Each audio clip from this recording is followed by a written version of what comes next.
মোহনপুর মহকুমার সিমনা বিধানসভার ঈশানপুর বিদ্যালয় সংলগ্ন বিদ্যাসাগর উপস্বাস্থ্য কেন্দ্রের একটি সরকারি কোয়ার্টার দীর্ঘদিন ধরে অবৈধভাবে দখল করে রাখা হয়েছে বলে অভিযোগ উঠেছে।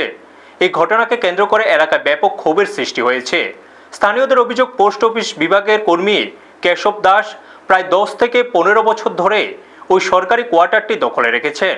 তার বিরুদ্ধে অতীতে ডাক বিভাগের আর্থিক অনিয়মের অভিযোগ উঠেছিল এবং তিনি জামিনে মুক্ত হয়েছেন বলেও স্থানীয়দের দাবি।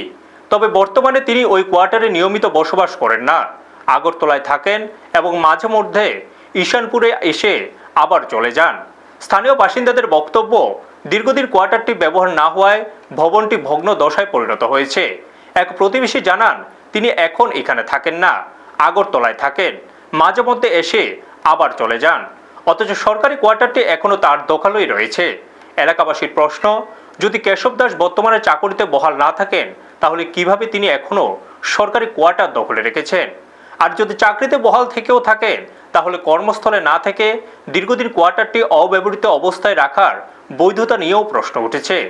ঘটনার সুস্থ তদন্ত করে সরকারি কোয়ার্টারটি উদ্ধার এবং প্রয়োজনীয় প্রশাসনিক ব্যবস্থা গ্রহণের দাবি জানিয়েছেন স্থানীয় বাসিন্দারা। ব্যুরো রিপোর্ট, নিউজ তৎকাল 24। এই বছর মানে যে আছে ওনার কি নাম? কেশব কি?